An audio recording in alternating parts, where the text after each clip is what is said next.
Bonjour commissaire Virginie, que me vaut l'honneur de votre visite.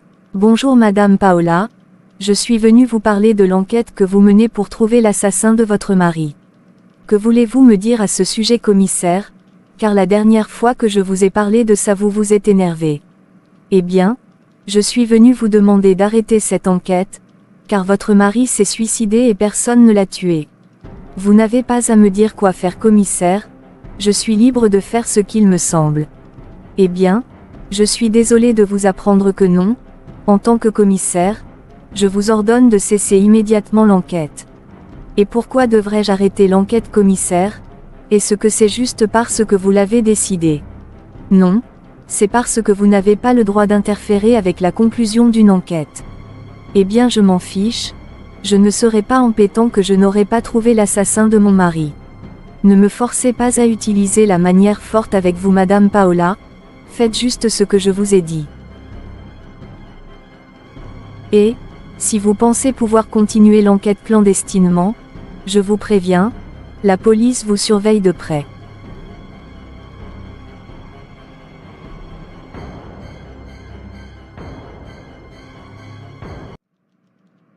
Monsieur l'avocat, vous pouvez commencer à lire le testament. Bonjour, comme vous le savez, je suis Sébastien, l'avocat et assistant du défunt Alberto. Je suis là aujourd'hui pour lire le testament de Monsieur Alberto, je commence. Je laisse à ma femme, Paola, 25% des actions dans mon entreprise, tous mes biens immobiliers et 40% de ma fortune. À ma fille Andrea, je laisse un local en France que j'ai acheté, en espérant qu'elle pourra y construire son cabinet de psychologue, comme elle l'a toujours rêvé. Je lui laisse également 10% des actions dans mon entreprise et 20% de ma fortune. À mon fils Isaac, je laisse 20% des actions dans mon entreprise et 10% de ma fortune. Enfin, je laisse à Vanessa 45% des actions de mon entreprise, 30% de ma fortune, ainsi que la société de production agricole que je possède au Mexique et la société de cosmétiques que j'ai ici, aux États-Unis. Le reste sera vendu, puis on distribuera l'argent des ventes à des fondations, et à des orphelinats. Ce sont mes dernières volontés.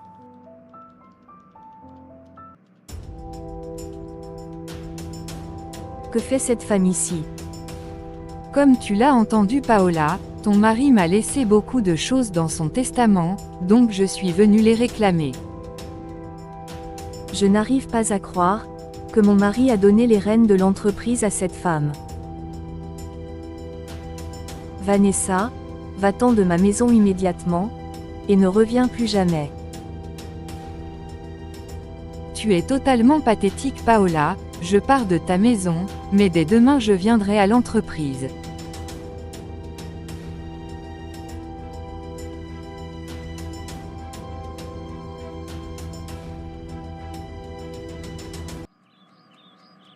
Maman, que se passe-t-il? J'ai vu que ma sœur et mes neveux faisaient une réunion au salon. En fait, ils ne font pas une réunion, mais ils discutent juste du testament d'Alberto.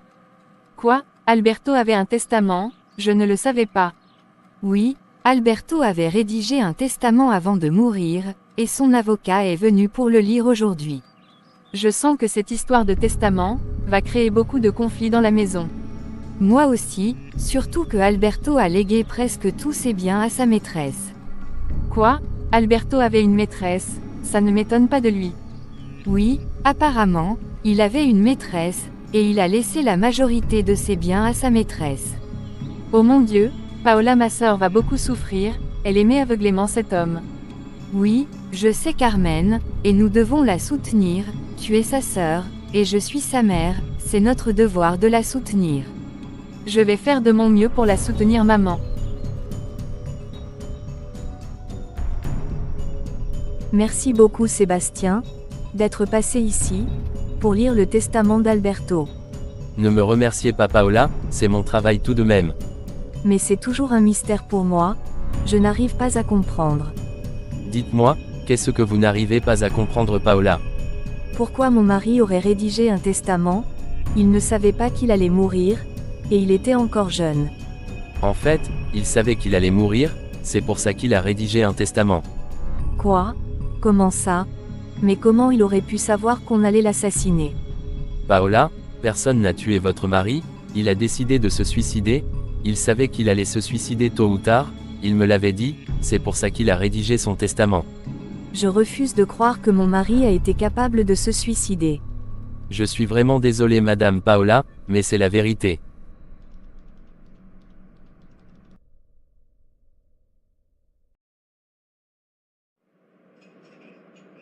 Aujourd'hui, notre avocat de famille est venu pour lire le testament de mon père. Je suppose que ça a été très dur pour toi, d'entendre les dernières volontés de ton père. Non, pas vraiment, mais ce qui m'a surpris, c'est que mon père a acheté un local en France, et il l'a laissé pour moi, pour que je puisse construire ma clinique de psychologie. Alors, tu vois, ton père n'était pas si méchant que ça, Andrea. Je ne sais pas ce que je dois faire de ce local, Sylvia. Andrea, parle-en à ton fiancé, peut-être qu'il pourrait t'aider. Ne viens plus chez moi sans me prévenir, je ne suis pas d'accord que tu me fasses ça. Mais, c'est toi qui m'as donné les clés de ton appartement. Oui, je te l'ai donné, mais je ne l'ai pas donné pour que tu viennes lorsque bon te semble. Pourquoi tu es autant énervé, Robert? Je ne vois pas pourquoi tu es aussi fâché. Andrea, s'il te plaît, ne viens plus chez moi sans prévenir. D'accord mon amour, calme-toi chérie, je suis vraiment désolée. Ok, j'espère que tu ne le feras plus jamais Andrea. Je ne compte pas lui parler de ça, encore moins maintenant que je le soupçonne de me tromper. Tu reviens encore avec cette histoire? Je ne crois pas qu'il te trompe, arrête de te torturer avec ça. Non non, je dois en être certaine, je ne vais pas me marier avec un homme comme mon père, qui a trompé ma mère sans arrêt. Fais ce que tu veux Andrea, mais en ne le faisant pas confiance, tu risques de le perdre. Je préfère courir ce risque, plutôt que de rester dans le doute.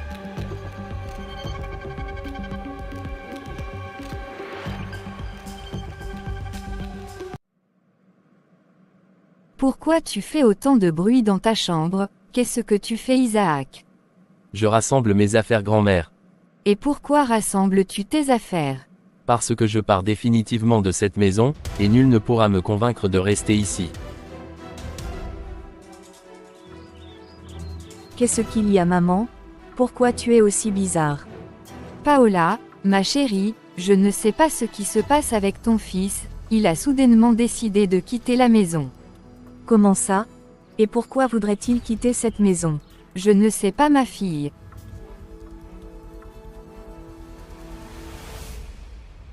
Que faites-vous ici Vanessa? Vous n'êtes pas au courant que Monsieur Alberto est décédé. Je sais Darly, et c'est pour ça que je suis là pour le remplacer à l'entreprise. Ne dites pas de bêtises Vanessa, c'est sa femme qui va venir le remplacer à l'entreprise. On dirait que tu n'es pas encore au courant Darly, je suis la nouvelle patronne de cette entreprise. Vanessa, arrêtez vos bêtises, et allez-vous-en. Je te dis que je suis la nouvelle patronne de cette entreprise, et tu es renvoyée à partir d'aujourd'hui.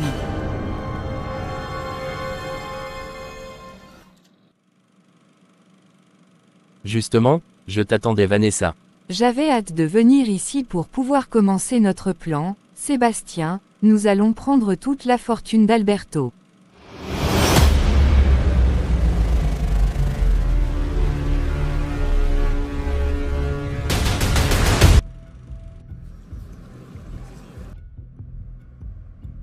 Qu'est-ce que tu fais mon fils? Pourquoi veux-tu quitter la maison? Je ne veux plus rester ici maman, mon père était un menteur et un traître. Comment ça? Qu'est-ce qui s'est passé? Pourquoi tu dis que ton père était un menteur? Parce qu'il nous a tous menti maman, mon père couchait avec ma tante Carmen dans la maison. Quoi? Et comment tu l'as appris mon fils? J'ai trouvé des lettres d'amour que mon père envoyait à ma tante.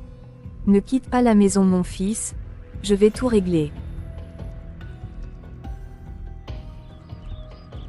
Ma sœur, comment vas-tu ce matin? Quand est-ce que tu allais me dire que tu couchais avec mon mari? Quoi? Qu'est-ce que tu racontes ma sœur? Tu sais parfaitement de quoi je parle, tu couchais avec mon mari. Comment est-ce que tu l'as appris? Mon fils Isaac a trouvé des lettres romantiques, que t'envoyait mon mari. Je suis désolée ma sœur, je l'aimais et lui aussi il m'aimait.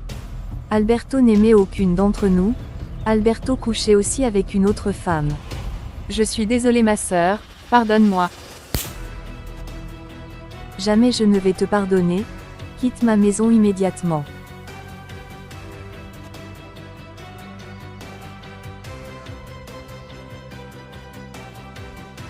Andrea soupçonne que tu as une maîtresse.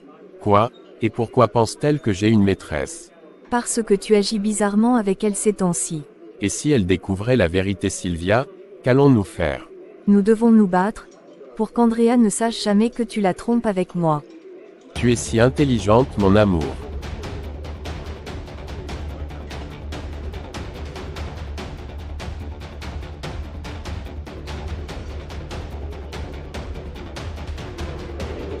Alors comme ça, Robert me trompe avec Sylvia, ma meilleure amie, ils vont me le payer.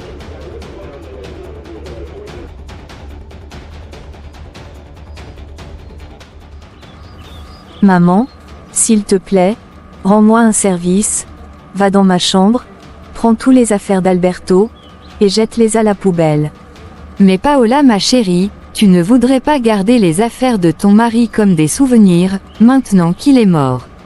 Non maman, je ne veux plus rien avoir avec Alberto, me marier avec lui est la pire erreur que j'ai faite dans ma vie, la seule chose bien qu'il m'ait donnée, ce sont mes enfants. Mais qu'est-ce qui s'est passé Paola, pourquoi as-tu pris cette décision? Maman, figure-toi que mon mari me trompait avec ma sœur Carmen. Oui maman, Carmen couchait avec Alberto, j'ai expulsé Carmen de la maison, donc maintenant s'il te plaît maman va jeter toutes les affaires d'Alberto, je ne veux plus rien de lui.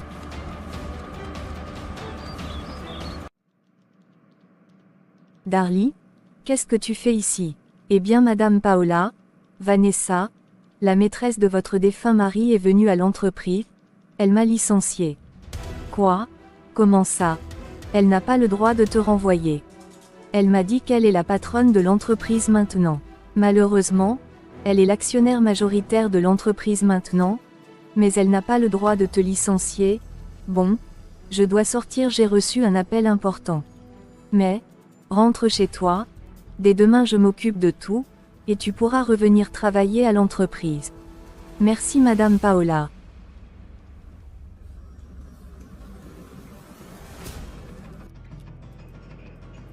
Commissaire Virginie, pourquoi m'avez-vous appelé? Madame Paola, il se peut que votre mari ne soit pas mort. Quoi? Mais comment est-ce possible? Qu'est-ce que vous racontez? Nous avons effectivement tous vu le corps de votre mari, mais aujourd'hui, un agent de la police qui était chargé de vérifier si votre mari était mort ce soir-là, a témoigné qu'il avait menti et que votre mari était toujours en vie. Mais c'est absurde, j'ai moi-même identifié le corps de mon mari ce soir-là.